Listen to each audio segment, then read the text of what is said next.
네, 계속 보겠습니다. 네, 22쪽 아래에 보시면요, 이제 133조 개항의 지정 등인데요. 그 133조 사망에 하나가 더 추가됐다는 거예요. 개항의 운영자는 개항이 하면서, 예, 그 부분을요, 그 다음 페이지까지 보시면은 그 개항 부분을 제가 좀 다시 좀 정리를 했거든요. 그 기본서 정리된 쪽으로 보세요. 보시면은 1의 1은 개항, 동그라미 2는 개항의 한계, 그리고 괄호 2번에 개항의 지정 요건, 이렇게 이제 정리를 하시면 되겠고, 괄호 3번 있죠. 그 23쪽에 괄호 3번에 시설 개선 명령 별표, 그 부분이 추가가 된 거예요. 보세요. 시설 개선 명령, 개항의 운영자는 개항이 시설 기준 등에 미치지 못하게 된 경우 그 시설 등을 신속하게 개선하여 하며, 장관 동그라미, 장관은 시설 개선 등을 명할 수 있다.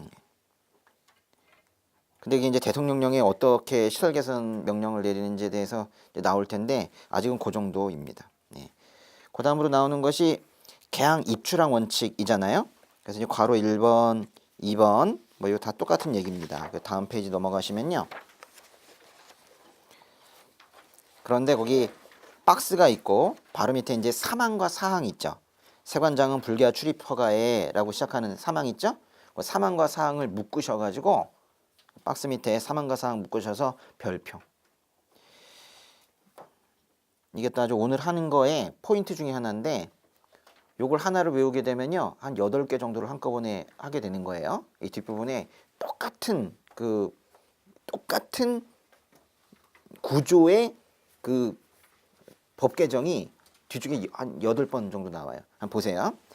3번에 보시면은 세관장은 불개항 출입허가. 네. 일단 세관장 동그라미. 이건 지금 세관장과 먼저 백성들의 관계인데요. 예, 세관장은 지금 무슨 허가 신청을 받았대요? 불개항 출입허가 신청을 받은 날부터 허가 동그라미. 그래서 이제 이거는 관세법에 있는 허가나 승인에 적용이 되는 그런 규정인데요. 일단은요, 세관장에게 뭐 불개항 출입 허가든 항해약 허가든 옛날에는 이랬어요. 세관장의 허가를 받아야 된다.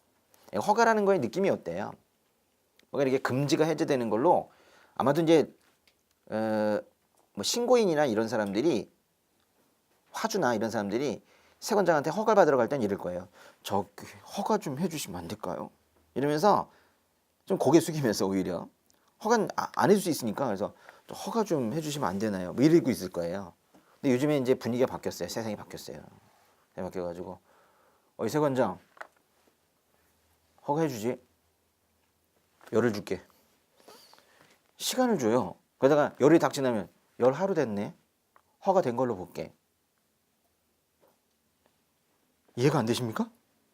그렇게 바뀌었어요. 보세요. 세관장은 불개항 출입허가의 신청을 받은 날부터 며칠? 10일 동그라미 10일. 10일 이내에 허가 여부 통지해야 돼요. 허가 여부 통지해야 돼요.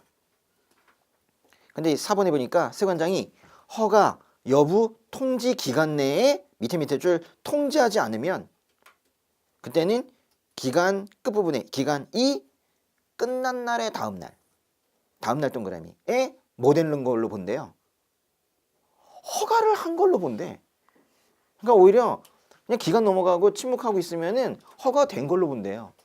근데 이게요, 그래 이제 뭐 기업들이 좋겠다. 응? 뭐 세관장이 이제는 뭐 허가해줄까 말까 뭐 이러면서 이제 놀리지는 못하겠다. 뭐 이렇게 이제 생각할 수도 있겠지만은 세관 입장에서는 상당히 골치 아픈 일이에요. 열흘이 금방 가요.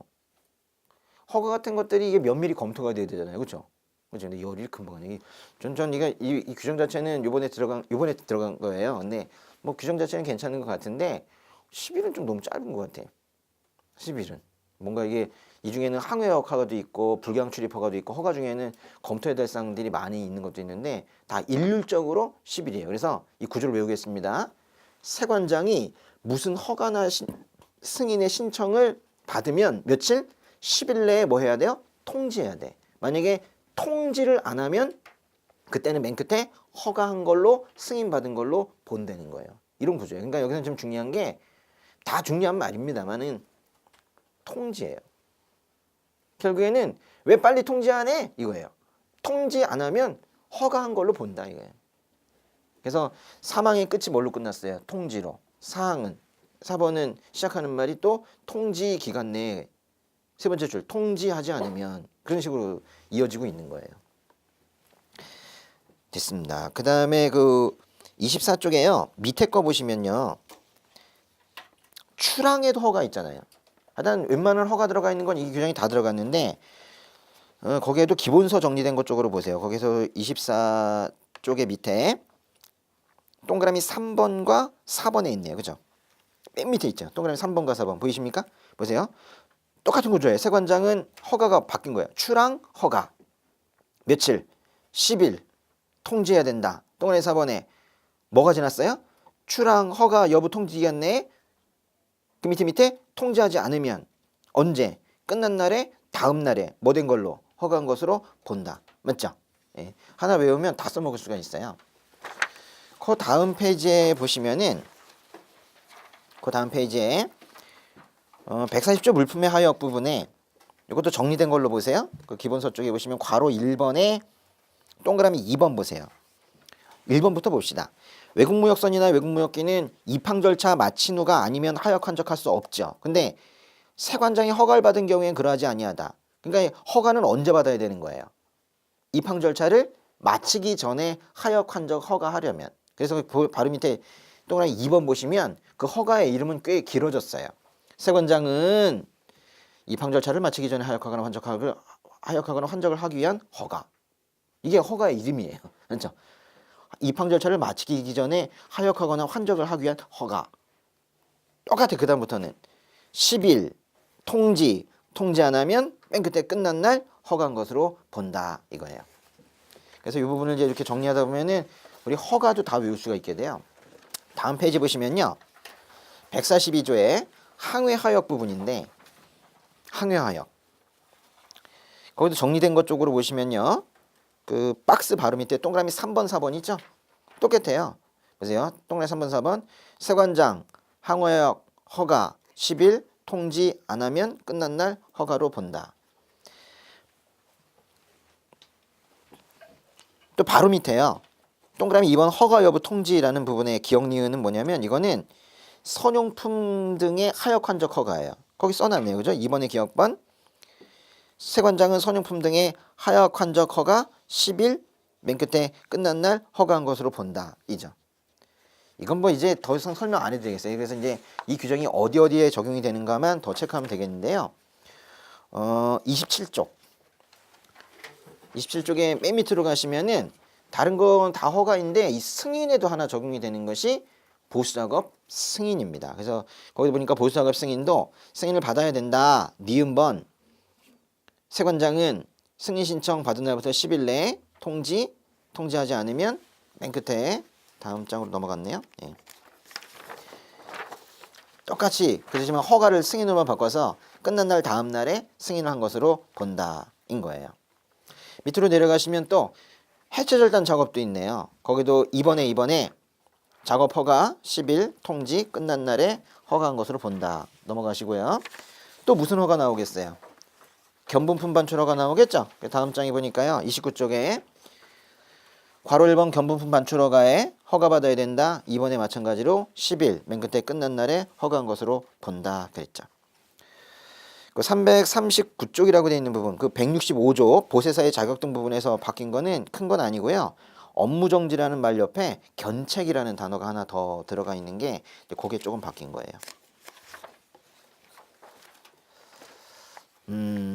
30쪽 가야 됩니다. 30쪽. 이번 정부 들어와서 정부에 엄청나게 많은 위원회가 생겼거든요. 이번 정부는 위원회를 엄청 만들고 있어요. 그래가지고 관세법에도 좀 많이 만들어지면 어떠냐 싶은데 요번에 2개가 만들어졌어요. 위원회가. 그래서 이제 뭔가 이 개별 그룹으로 프로젝트를 다 나눠서 하는 이런 구조로 지금 정부 운영을 지금 하고 있는데요. 근데 요번에 들어간 이 2위원회는 이걸 꼭 만들어야 되나 싶은 정도 생각이 저는 좀 개인적으로 좀 드는데 한번 보세요. 여러분도 그런 생각이 드는지. 예. 보세사 징계위원회라는 게 만들어졌어요. 아니 보세사를 뭐 이렇게 관리도 아니고 운영도 아니고 징계위원회는 뭐 하기 위한 것 같아요? 징계하기 위해서. 보세사들이 좀 미운가 봐요. 그래가지고 보세사들이 창고에서 뭐 이렇게 하고 있는 일들이 이제 좀 밉보인 게 좀 있는가 봐. 그러니까 아니 징계를 위해서 연대요. 동그라미 5번으로 정리된 거 보시면은 기본서 쪽으로 보세요. 세관장은 보세사가 등록의 취소 등 필요한 조치를 하는 경우 보세사 징계위원회의 의결에 따라 징계 처분을 한다. 그리고 구성 및 운영은 대통령으로 정한대요. 그래서 오로지 징계를 위해서 만든 보세사 징계위원회가 하나 더 추가됐고요. 밑에 바로 밑에 칸에 보시면 345쪽 밑에서 네 번째 줄이라고 되어 있는 부분이에요. 각 호의 어느 하나에 해당하는 자는 특허보색을 설치 운영할 수 없다. 다만 동그라미 6에 해당하는 자의 경우에는 그 특허가 취소된 해당 특허보색을 제외한 기존의 다른 특허를 받은 특허보색에 한정하여 설치 운영할 수 있다 그랬죠. 그 부분 다만 부분이 새로 들어간 거예요. 이게 뭔 뜻 같아요? 그 왼쪽에 법령집 쪽으로 보세요. 법령집 쪽에 법제 175조 다만 뭐에 해당하는 자 그랬어요. 제6호. 이 법제 175조가 운영의 결격사유이고 여기부터 이제 2호부터 8호까지가 미성년자부터 시작해가지고 법인까지 쭉 운영의 결격사유가 나오는 건데 그리고 6호가 뭐냐면요. 그 6호 동그라미. 6호가 바로 옆에 있는 특허 취소예요. 그러면 요즘에는요. 돈 있는 사람들이 돈이 있어요. 또 뭐 뜻이냐? 돈 있는 업체가 여러 개의 특허 보색을 한꺼번에 운영을 해요. 그래서 어떤 이제 특허 보색의 운영인이 있는데 이 사람이 운영인의 결격 사유에 해당이 된 거예요. 그러면은 운영인의 결격 사유에 해당이 된 거지 어떤 창고 운영의 결격 사유가 된 게 아니었거든요. 그래가지고 한 창고 운영을 잘못하다가 결격 사유가 되게 되면 몇 개 창고를 한꺼번에 다 운영 못하게 되는 그런 일이 생겼단 말이에요. 그래서 이제 그렇게 하지 말고 한 창고 운영하다가 결격 사유에 해당이 되게 되면 특별히 거기에서 특허 취소가 됐으면 그 특허 취소가 되어서 2년이 지나지 않았을 때 특허 보색을 운영할 수 없는 건 그 특허 보색에게만 좀 적용을 하자. 응? 다른 그 창고나 공장에까지 영향 주게 하지 말자라는 얘기예요. 그래서 생각해 보니까 한번 읽어보시면 이해가 돼 이제. 그래서 그 특허 취소가 되어서 특허 보색을 운영할 수 없게 된 사람은 해당 특허 보색을 제외 동그라미 제외한 기존의 다른 특허를 받은 특허 보색을 한정해서 설치 운영할 수 있다. 이게 뭐 한정한다고 했지만 다른 건 된다는 뜻이에요. 그래서 다수의 특허 보색을 운영하는 사람들, 다수의 특허 보색을 운영하는 사람들을 위하여 만든 규정입니다. 예. 그리고 그 밑에요. 법제 176조의 2의 특허 보색의 특례 부분에 하나가 더 들어갔는데요. 그거 보지 마시고 그 오른쪽 기본서 쪽으로 보세요. 기본서 쪽에 기억의 352쪽이라고 되어 있는 거 있죠. 기본서 쪽에 보시면은 기억의 특허 비율 요건 위쪽은 똑같은데 맨 밑에 박스 하나 보세요. 맨 밑에 박스에 법제 196조가 보세 판매장이거든요. 그 중에 2항이 뭐냐면 1항에도 불구하고 새로 들어간 거예요. 1항이 뭔데요? 보세 판매장에서 판매할 수 있는 물건들의 리스트잖아요. 외국으로 반출하는 것, 또 대사공사 영사들이 쓰는 거. 근데 이제 2번에 1항에도 불구하고 공항 및 항만 등의 입국 경로에 설치된 보세 판매장, 이게 바로 이제 입국장 면세점인데요. 입국장 면세점에서는 외국에서 국내로 입국하는 자에게 물품을 판매할 수 있다. 법제 196조 2항이 뭡니까? 입국장 면세점입니다. 그럼 이제 거기 박스에서 세 줄 올라가시면 다만이 나오죠. 그 다만부터 동그라미 다만. 세관장은 법제 196조 2항이 뭔데요? 입국장 면세점 규정에 따라 물품을 판매하는 보세 판매장 말 그대로 입국장 면세점의 경우에는 누구에게만 특허를 부여한다? 중소기업 등에게만 특허를 부여한다라는 거예요. 그 중소기업 등이라는 건요. 중소기업과 중견기업을 말하는 거예요. 근데 거기 보니까 만 그랬잖아요. 그러니까 대기업은 안 되는 거죠. 대기업은 안 되고 중소기업, 중견기업만 입국장 면세점을 운영할 수 있도록 그렇게 해놓았습니다. 예. 그 다음에 넘어가시고요. 그 다음 페이지에 354쪽 위에서 7번째 줄이라고 되어 있는 거. 예. 그거는 앞에 법령집의 6항인데요. 보시면은 거기 제목 자체가 특허 갱신이라고 제가 써놨지만은 이건 모든 특허 갱신은 아닙니다. 이거는 보세 판매장 특허 갱신만 얘기하는 거예요. 그럼 보세 판매장 특허 갱신 할 수 있습니까 없습니까? 할 수 있었잖아요. 법령집에 맨 왼쪽으로 그 6항 보시면은 중소기업과 중견기업만큼은 특허 보세구역 특허 갱신 할 수 있었죠. 특별히 면세점 특허 갱신 할 수 있었단 말이에요. 그래가지고 할 수 있었는데 근데 대기업들이 아니 우리는 안 해주냐?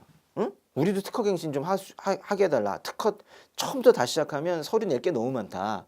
한 번 한 거 그다음에 한 번 정도 그냥 특허 갱신 할 수 있게 해줘라 했더니만 그렇게 해주겠대. 근데 중소기업 중견기업이 그러면 저희랑 똑같이 대해주면 어떡합니까? 저희는 약한데. 그랬더니 그럼 너희는 갱신 2번.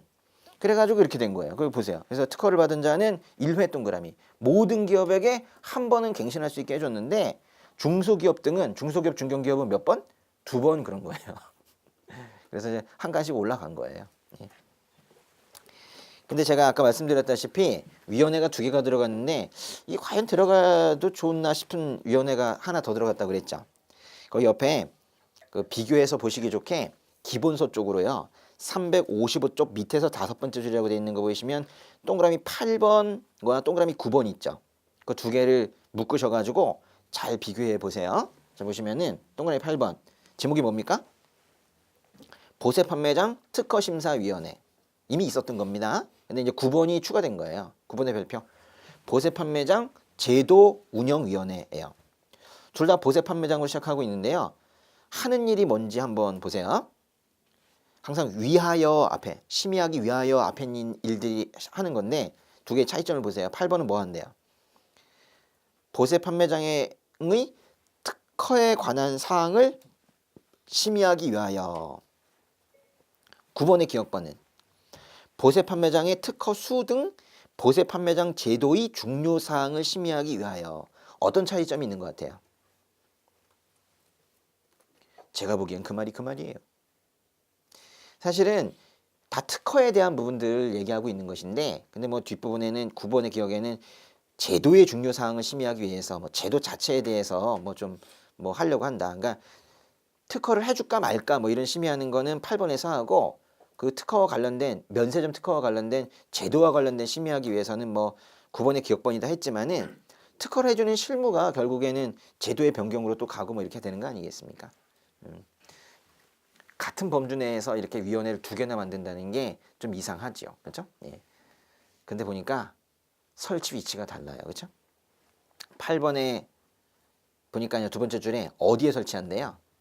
보세 판매장 특허심사위원회는 관성 동그라미, 관성에 설치를 하는데 9번의 기억번 보세 판매장 제도운영위원회는 어디에 설치해요? 3번째 줄 기획재정부에 설치하네요. 그러니까 뭔가 한 급 높은 곳에서 제도를 바라보는 그런 회의를 따로 하겠다는 겁니다. 이래 보니까 뭐 중복이 되지 않아서 괜찮은 것 같아요. 예. 그런데요. 그러면은 관세법상 위원회가 기획정부에 설치되는 게 2개가 생긴 거예요. 기획정부에 설치된 또 다른 하나의 위원회는 뭡니까? 뭐예요? 아니 이렇게 빤히 쳐다보면서 답도 얘기 안 하는 건 이상하잖아요. 어떻게 이렇게 그럴 수 있어요? 있잖아요. 무역원활화위원회. 무역원활화위원회라는 게 있죠. 국세회계심사위원회는 관세법에 설치된 위원회가 아닙니다. 그거는 기획정부에 이미 있는 걸 갖다 이쪽에서 그냥 명칭을 말하고 있는 것뿐이지 관세법에 설치된 위원회는요. 기획정부에 설치된 위원회는 무역원활화위원회와 이번에 설치되는 보세판매장 제도운영위원회입니다. 그래서 이제 위원회는 3개가 있는 거예요. 기획정부, 관세청, 세관 이 3군데에 설치되는 것이죠.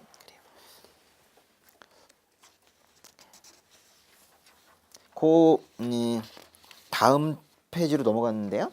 보시니까 32쪽에요. 2번째 칸에 기본서 정리된 것 쪽에 보시면 350쪽 2번째 박스라고 되어 있는 부분 한번 보세요. 동그라미 2번 보시면 여기 아까 우리 얘기했던 거 있어요. 그 지정의 결격사유 얘기하면서 했던 거랑 같은 얘기인데 보세요. 법제 175조 운영인의 결격사유에 해당하게 된 경우까지 끊으시면 이게 바로 특허가 취소된다는 얘기거든요. 운영인의 결격사유에 이미 해당이 되면 특허가 안 되지만은 처음엔 결격사유가 아니었다가 갑자기 결격사유가 되면 특허를 취소한다는 얘기예요. 다만 법인 중에서 보세요.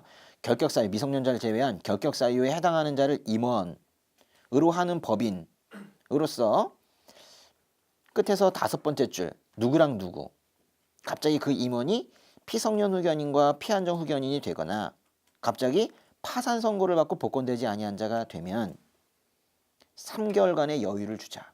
3개월 동그라미 그 기간 동안에 뭐 하면 된다고요? 변경하면 된다고. 그래서 모든 결격 사유 부분에 이게 이 문장이 다 들어갔어요. 지정의 결격 사유에도 여기에도. 그럼 뭐 다 나온 거 아닌가요? 지정보세구역 지정의 결격 사유가 있을 거고 특허보세구역 운영의 결격 사유가 있을 거고 또 어디 있을까요? 혹시 있나? 뒤에 또 나와요. 뒤쪽에 있네. 계속 나오네. 그래서 이게 두 개가 다가 아니에요. 그래서 이제 그걸 기억을 하고 계셔야 돼요. 알았죠? 예. 그 다음에요. 그 바로 밑에 358쪽 위에서 두 번째 줄이라고 되어 있는 거에 보시면은 그 기본서 정리된 걸로 보세요. 의의 1번. 원래는 1번밖에 없었어요. 보세공장에서는 외국물품을 원료 또는 재료로 하거나 외국물품과 내국물품을 원료 또는 재료로 하여 가공할 수 있죠. 근데 2항의 첫 줄까지 있었죠. 동그라미 2번의 첫 줄 보시면 보세공장에서는 세관장의 허가를 받지 않고는 내국물품만 동그라미 내국물품만으로 가공하려면 허가를 받아야 됐었잖아요. 근데 이제 거기 동그라미 2번의 네 번째 줄 끝에부터가 이번에 붙은 거죠. 이때 허가의 신청을 받은 날부터 10일 이내에 통지해야 되는데 통지하지 않으면 맨 끝에 끝난 날 다음 날에 허가한 것으로 본다. 그 규정이구만. 그 규정이 심지어는요. 보세공장 그 겉면에 들어가는 것도 아니고 보세공장 가공할 때 내국물품만으로 가공한다는 그 허가 규정 있죠. 그 뒤쪽에 살짝 붙어 있는 거. 거기에까지 이 규정이 지금 들어가 있는 거예요. 보세공장과 관련되어서는 허가가 또 하나 더 있죠. 무슨 허가 있나요? 보세공장외 작업허가 있잖아요. 그래서 여기 다음 페이지 33쪽에 359쪽 괄호 5번의 1번이라고 되어 있는 거에 의의 기억번 보시면 이게 바로 보세공장외 작업허가인데요. 세관장은 네 번째 줄 보세공장 외에 맨 끝에 작업을 허가할 수 있다. 역시나 마찬가지로 니은번에 보세공장 외 작업허가 10일 디귿번의 니은번의 끝에 끝난 날의 다음 날에 허가한 것으로 본다입니다. 이젠 계속 얘기하니까 지겹죠. 그래서 그게 다 거기 있다는 거 알아두시라고. 예. 근데요 보세공장에 작업허가가 있다면 또 어디에서 준용이 돼요? 보세건설장의 작업허가에도 준용이 되겠죠. 그래서 이제 그 다음 장의 34쪽에 가운데 칸에 364쪽 밑에서 네 번째 줄이라는 거에 보니까요. 보세건설장 얘기가 나오는데 그 오른쪽 칸의 끝에서 두 번째 줄에 보세건설장 외 작업허가의 경우에 준용한다. 마찬가지로 10일 끝난 날 다음 날 허가받은 것으로 보겠죠. 예. 그 페이지 그거만 보시면 되고요. 하나 더 넘어가셔서 35쪽으로 가세요. 35쪽으로. 양 진짜 많죠? 예? 근데 양만 많아. 내용상으로 그렇게 많지는 않아요. 그렇죠? 근데 이제 이걸 편집하고 이렇게 한 사람은 참 힘들었을 것 같아. 그렇죠? 그렇죠? 힘들었을 것 같아. 예. 제가 이제 진짜 솔직히 말하면요. 제가 그저께 밤에 저녁에 이제 시작해요. 저녁에 이제 다른 수업 다 끝나고 6시부터 시작을 했어요. 6시부터 시작을 해가지고 저녁 6시에 시작을 해가지고 5시 반에 끝났어요. 그래가지고 그 다음날 눈이 뻘개져가지고 수업을 하다가 보통 때보다 제가 이렇게까지 많이 걸리지 않았었거든요. 올해가 정말 많이 걸리다. 이걸 하나하나 하려니까 또 내용도 그 119조는요 사실은 제가 쭉 설명 아까 해서 그렇지 처음에는 이해하기가 상당히 힘들더라고요. 뭐 된다고 됐다가 안 된다고 됐다가 하는 게 잘못 설명하면 큰일 나잖아요. 그것 때문에도 한 1시간 걸리고 막 그래가지고 막 그랬어요. 근데 이번에 아주 좀 주의할 점이 좀 많이 있는 것 같아요. 또 어디 보시냐면요. 35쪽의 맨 위에 365쪽 위에서 세 번째 줄이라고 되어 있는 거 바로 이제 면세점에 확실하게 입국장 면세점이 들어갔다는 그 얘기인데요. 오른쪽에 그 기본서 정리된 것 쪽으로 보세요. 보시면 그래서 이렇게 해놨어요. 1번 외교관 면세점, 출국장 면세점 밑줄. 원래 이거밖에 없었단 말이에요. 근데 이런 제목을 예전에 붙이지 않았었던 게 뭐 굳이 뭐 면세점의 종류까지 얘기할 필요는 없었을 것 같은데 이제는 소제목을 붙이고 싶어진 거예요. 예, 그래서 저처럼 그렇게 아예 소제목을 붙이셔서 이제는 해도 되는데 보세 판매장 그렇게 크게 하지 마시고 그 안에 외견 면세점, 출견 면세점이 있는 거예요. 근데 동그라미 2번에 새로운 제목 뭐예요? 입국장 면세점. 근데 첫 줄을 뭐라고 시작하고 있어요? 위 규정에도 불구하고 밑줄. 이게 뭔 뜻이에요? 이게 뭔가 입구장 면세점은 원래 있어야 될 건 아니었다는 거예요. 그러니까 법령집 쪽으로도 보세요. 법령집 쪽으로도 보니까 2항이 이렇게 돼 있잖아요. 제 1항에도 불구하고 그랬죠. 이 뉘앙스가 있어요. 그래서 입국장 면세점은 원래 있어야 될 건 아닌데 사실은 뭐 소비지구 과세 원칙이 진짜 어울리지 않아요. 입국장에서 사가지고 국내에 들어오니까 그렇지 않습니까? 어울리지 않잖아요. 원래는 있어서는 안 되는 거예요. 정말 여행자 편의 말고는 그거 제고 여행자 편의라는 이유 말고는 사실 전혀 사실 해줄 이유가 없는 그런 거거든요. 근데 그래서 위 규정에도 불구하고 근데 입국장 면세점이라는 걸 길게 이렇게 표현했죠. 공항 및 항만 등의 입국 경로에 설치된 보세 판매장 밑줄. 그러니까 여러분이 이 긴 표현을 좀 외워야 돼요. 사실 입국장 면세점이라고 부르긴 해도 그 말을 정확하게 쓰진 않았어요. 근데 우리 아까 그 입법 과정 중에 나온 단어들이 있기 때문에 그냥 써도 되긴 하는데 제목을 이렇게 쓰지만은 그 안에까지 입국장 면세점이라고 하지 마시고 뭐라고 해야 된다고요? 공항 및 항만 등의 입국 경로에 설치된 보세 판매장. 그러니까 이제 여러분이 해외여행 갔다가 이제 친구랑 이제 돌아올 때 입국장 면세점에 갈 때 뭐라고 말해야 돼요? 친구야, 공항 및 항만 등의 입국 경로에 설치된 보세 판매장에 갈래?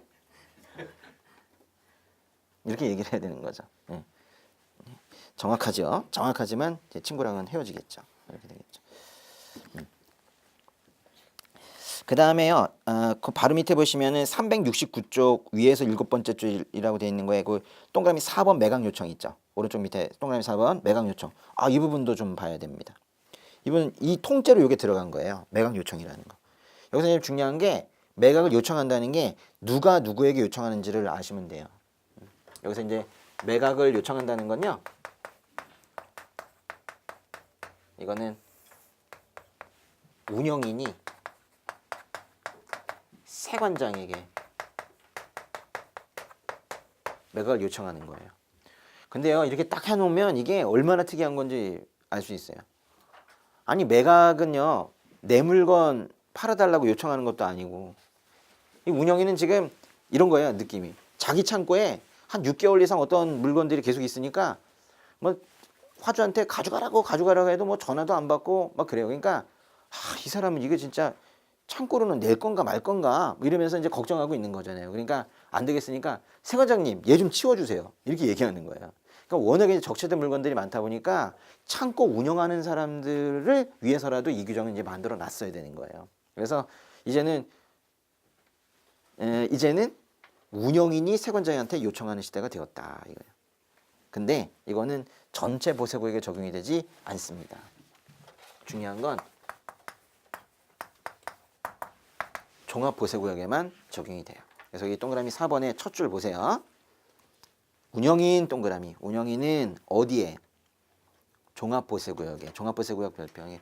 종합보세구역에 장치된 물품 중 반입한 날부터 6개월 이상의 범위에서 관성장이 정하는 기간이 지난 외국 물품. 정말 장기간 방치됐다 이런 뜻이에요. 장기간 방치된 외국 물품이 다음 각호의 어느 하나에 해당하는 경우 밑에 줄 세관장에게 세관장 동그라미. 보세요. 이제 관계를 알아야죠. 종합보세구역에 장치된 물품이 장기간 방치되면 운영인이 세관장에게 그 외국 물품의 매각을 요청할 수 있다. 왜 그런가 봤더니 이해가 충분히 돼. 기억본 보세요. 밑에 기억본. 화주가 분명하지 않대. 화주가 부도 또는 파산했대. 주소 거소가 소재를 알 수 없고 수취를 거절한대. 막 가져가라 했더니 받지도 않는데. 또 거절 의사 표시 없이 수취하지 않는데. 그래가지고 이 물건 받을 사람이 모든 걸 다 지금 게을리하고 해태하고 그렇게 거부하고 있는 경우에는 운영인이 얼마나 괴로워요. 그래서 세관장에게 팔아달라고 말한다는 겁니다. 뭐 상당히 합리적인 그런 규정이죠. 네. 그래서 이번에 지금 쭉 개정사항을 듣다 보니까 어떤 느낌이 들어요? 어떤 법리적인 해석 때문에 잘못돼가지고 하는 이런 것보다도 상당히 실무 규정들이 있죠. 실무적인 어떤 그런 사항 때문에 편의를 제고하기 위해서 이렇게 바뀐 것들이 꽤 많아요. 이번에 것. 그 다음 페이지에 보시면은 36쪽에 정리된 것 쪽으로 보시면요. 역시 종합보세국 쪽에 있는데 괄호 2번 기능 중지 그랬죠. 종합보세구역은요. 지정 취소 사유가 있죠. 그리고 종합보세 기능 수행 중지 사유가 있죠. 바로 이 기능 중지가 업무 정지 아닙니까? 그렇죠. 근데 이 기능 중지 사유가 바뀌었어요. 조금 바뀌었어요. 예. 어떤 부분이 바뀌었는지 한번 보세요. 그러니까 왼쪽에 기능 중지에 어떤 부분이 바뀌었는가? 반입 반출 물량 감소. 1년 동안 반입 반출 실적이 없다. 그리고 왼쪽에 동그라미 4번이 오른쪽에 동그라미 1번으로 간 거 아닙니까? 운영인의 설비 유지 의무에 위반한 경우. 뭐가 빠졌어요? 운영인의 결격 사유에 해당이 된 경우. 그러니까 제가 또 이것도 항상 해석하면서 특이하다고 했잖아요. 그렇죠?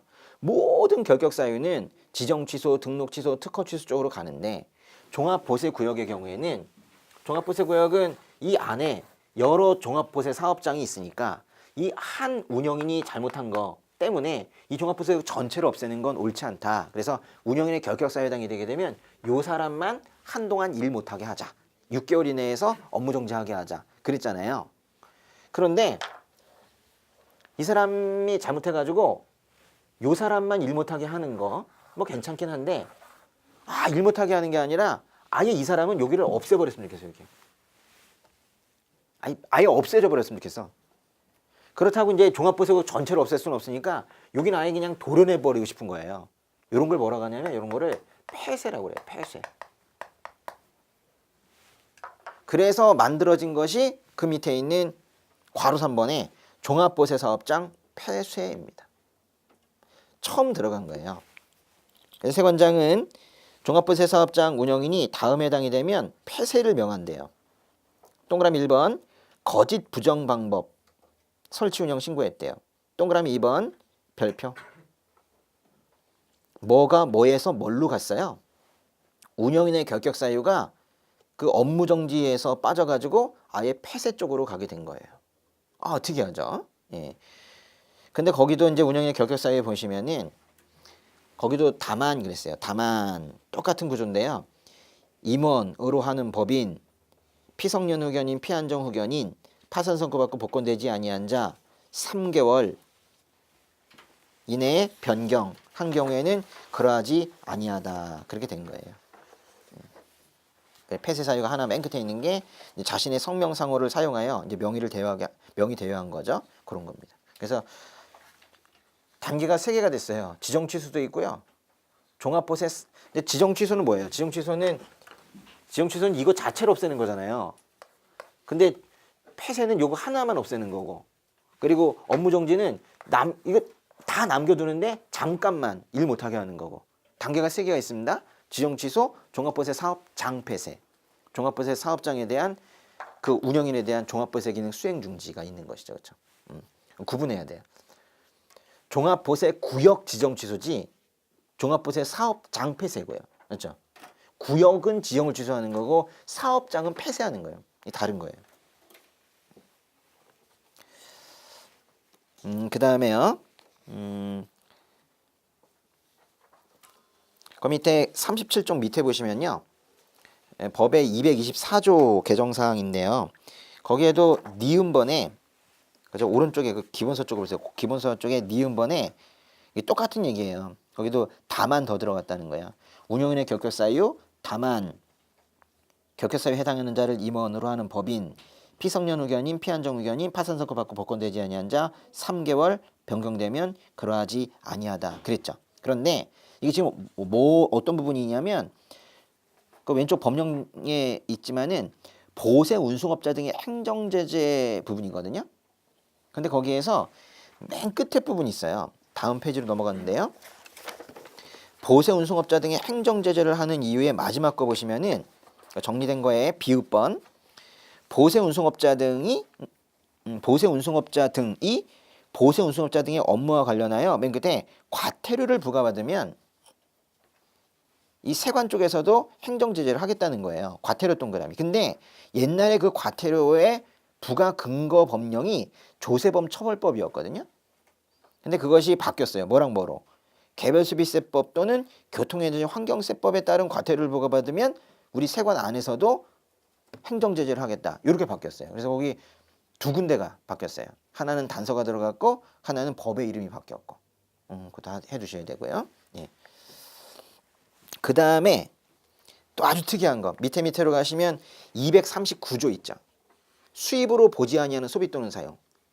제가 늘 또 강조하던 게 바로 그 중에 두 번째 거인 그 선용품, 기용품, 차량용품을 세관장이 정하는 원래는 세관장이 정하는 게 아니라 관성장이 정하는 지정보세구역에서 출고심사를 마치거나 그래서 거기에서의 그 관성장이 정하는 지정보세구역이라는 것은 지정보세구역은 원래 세관장이 지정을 하는 것인데 그중에서 일부를 관성장이 선택한 것이다. 이렇게 이해해야 된다 하면서 이제 제가 좀 주의사항을 드렸었잖아요. 근데 그게 관성장이 정하는 에서 세관장이 정하는 으로 바뀌었어요. 그럼 그게 지정보세구역을 세관장이 정한다는 얘기냐? 또 그건 아니고 이미 세관장이 정해놓은 지정보세구역 중에서 세관장이 선택을 하겠다는 거예요. 거기서 세관장으로 바뀐 건 세관장이 지정보세구역을 지정한다는 얘기가 아니에요. 이미 지정을 했으니까 지정보세구역이지 이미 지정된 지정보세구역 중에서 몇 개를 세관장이 선택을 한다는 그런 뜻이죠. 예. 근데 어떻게 오해를 해서 하더라도 뭐 다들 맞게 할 것 같아요. 그렇죠? 이제는 설명하기가 더욱 복잡해졌어요. 그 다음에요. 어딜 보시냐면 420쪽에 괄호 2번에 1번이라고 되어 있는 그 39쪽에 딱 가운데 있는 거 있죠. 예. 거기에요.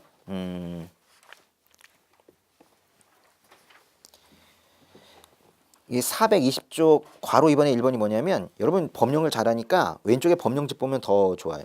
법의 241조 아주 유명하잖아요. 1항이 뭐였어요?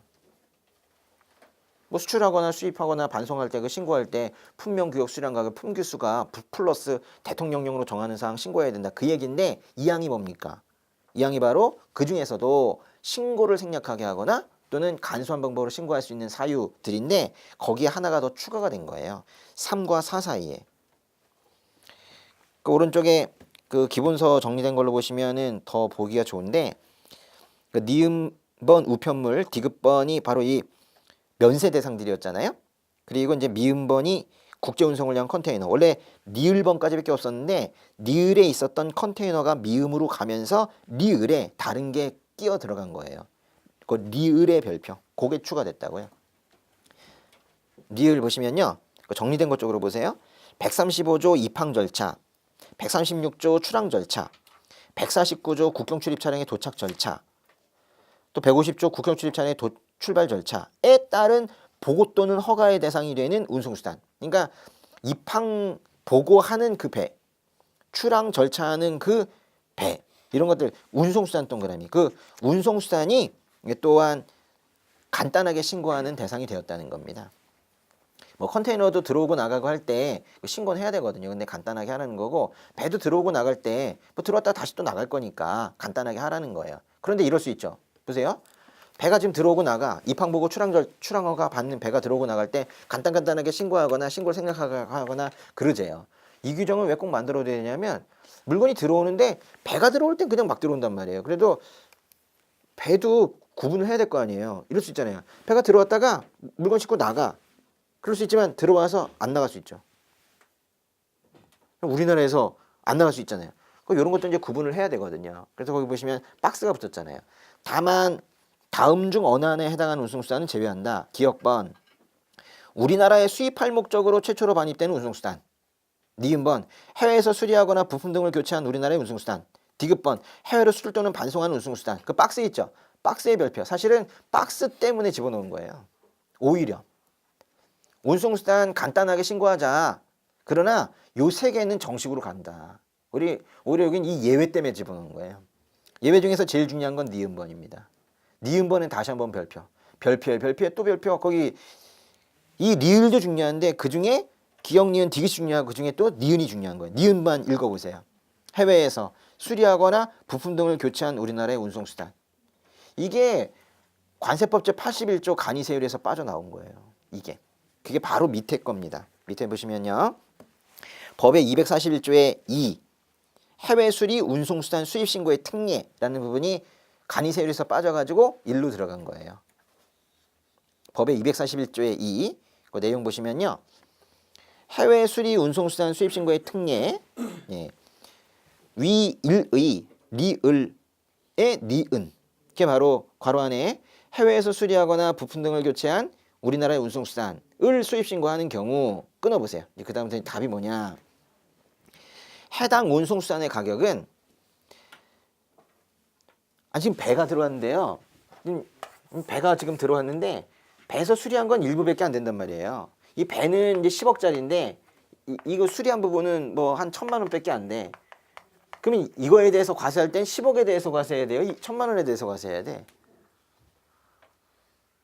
이건 지금 1,000만 원에 대해서 과세하자 이 얘기예요. 수리 부분이니까. 그래서 이건 또 들어왔다가 또 나갔다 하는 배예요. 들어왔다가 나갔다가 하는 거니까 이거는 들어와서 안 나가는 수입배는 아닌 거예요. 들어오고 나가는 거니까 얘는 지금 과세하지 간단하게 하고 요거 지금 특별히 수리된 부분 있죠. 그거 뭐라고 표현했냐면 말 그대로 수리 또는 부품 등의 교체된 부분의 가격 그거 묶으세요. 그걸 그대로 외워야 돼.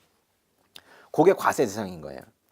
예전에 우리 간이세 때는 뭐 수리 또는 개체를 위하여 지급하는 외화 가격이라고 했는데 그게 지금 이 말로 바뀐 거예요. 근데 뭐 외화 가격 너무 복잡하다 이게. 그래가지고 딱 부품 가격이 아니고 그 수리비 전체 부품 가격에다 공임까지 합친 수리비 전체를 이번에 과세 대상으로 보자는 거죠. 그래서 수리 또는 부품 등이 교체된 부분의 가격으로 한다.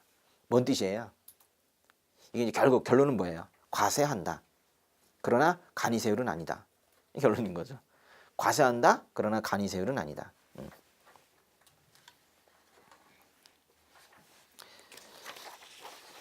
그리고 그 밑에 다음 페이지 보세요. 다음 페이지 40쪽에 보시면요. 40쪽에 수출입 안전관리 우수공인 업체 등 부분에 좀 뭐 썰렁한 게 하나가 더 들어갔는데 정리된 것 쪽으로 보시면은 미음의 니은번 보시면은 수출입 안전관리 우수공인 업체가 양도, 양수, 분할합병 그 밖에 과세청장이 정하는 사유가 발생하면 말하자면 이게 AO 인증받은 업체가 좀 뭔가 업체의 체계 내에 지금 변동이 있대요. 그러면 30일 동그라미 30일 내에 과세청장한테 보고하라고요. 뭐 그런 규정들이 좀 들어갔어요. 큰 건 아니고 그 바로 밑에 괄호 3번 물품 분석 법제 262조의 2 이 신설 규정인데요. 세관공무원은 다음 각호의 물품에 대한 품명 규격 성분 등을 확인하거나 품목분류를 결정할 필요가 있을 때 물리적 화학적 분석을 할 수가 있대요. 수수입 반송 물품, 검사 물품 이런 것들 범죄와 관련된 물품. 중요한 말은 네 번째 줄에 물리적 화학적 분석이죠. 그 동그라미. 누가 물리적 화학적 분석을 한다고요? 세관 공무원이. 그럼 여태까지는 이 규정이 없어서 못했나요? 그래도 했죠. 그렇지만 이제 그거를 업무의 근거를 좀 명확하게 만들어 주자 이래가지고 해놓은 거예요.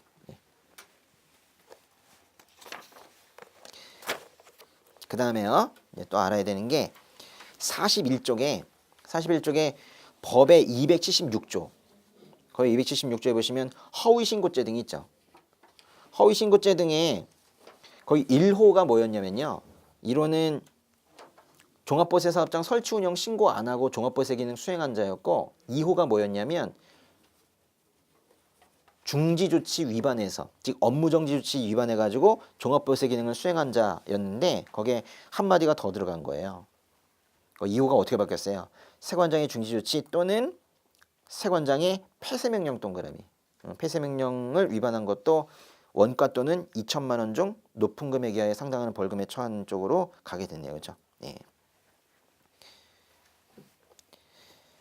그 다음 것들은 그 조문 번호가 바뀌어가지고 그런 거고요. 쭉쭉 넘어가셔가지고 43쪽으로 가보겠습니다. 43쪽에 보시면은 딱 중간에 괄호 6번이 있죠. 괄호 6번에 이것도 뭐 7월이니까 할 게 없네요. 그렇죠? 안 해도 되는데 제가 이걸 지금 얘기를 하면 여러분이 기분 나빠야 되잖아요. 그렇지 않습니까? 그렇죠? 그렇죠? 왜 그걸 해설합니까? 왜? 의도가 뭡니까? 이래야 되는 거 아니에요? 그래서 안 봐도 되는 거예요. 근데 이제 신용카드 등에 의한 통고 처분 납부는 그 제목만 보세요. 그래서 예? 신용카드로 세금만 내는 게 아니라 통고 처분도 그 통고 처분 금액들 있잖아요. 그것도 낼 수 있대요. 너무 웃긴 거 아닙니까? 벌 받는데 무슨 신용카드를 긁어? 그죠? 넘어가시고요. 예. 44쪽에요. 44쪽에 그 327조의 2 이제 거의 다 했습니다. 예, 국가관세 종합정보망 운영사업자의 지정 등에 보시면은 거기도 아까 비슷한 규정이 하나가 더 들어갔는데요. 여기 보시면 정리된 것 쪽으로 보세요. 정리된 것 쪽으로 443쪽 밑에서 두 번째 줄이라는 거에 니은번 보시면 국가관세 종합정보 운영사업자의 지정이 취소된 날부터 2년이 지나지 아니한 자. 그런데 거기에 이게 이제 국가관세 종합정보 운영사업자로 지정받을 수 없는 경우에 들어가 있는 건데 제외되는 사람이 둘 있어요. 보시면 피성년 후견인, 피한정 후견인 또는 파산서고 받고 복권되지 아니한 자에 해당이 되어서 지정이 취소된 경우는 제외하도록 그렇게 되어 있습니다. 아까 그 똑같은 규정은 아닌데 뭐 3개월 변경 그건 아닌데 이 둘에 대해서는 특별히 좀 다르게 대하고 있는 모습이 좀 보이고 있죠.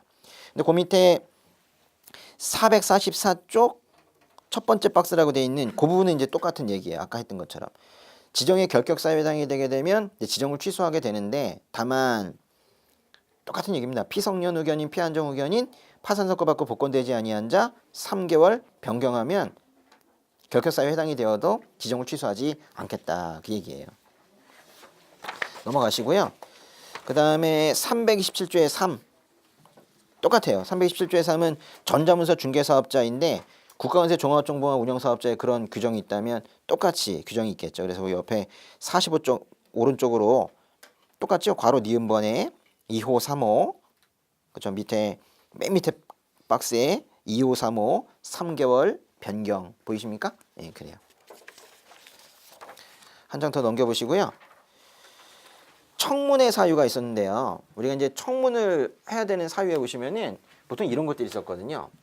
뭐 지정 취소, 특허 취소, 등록 취소, 공인 취소 할 때 이런 것들 취소할 때 청문회를 거쳐야 된다. 또는 업무정지.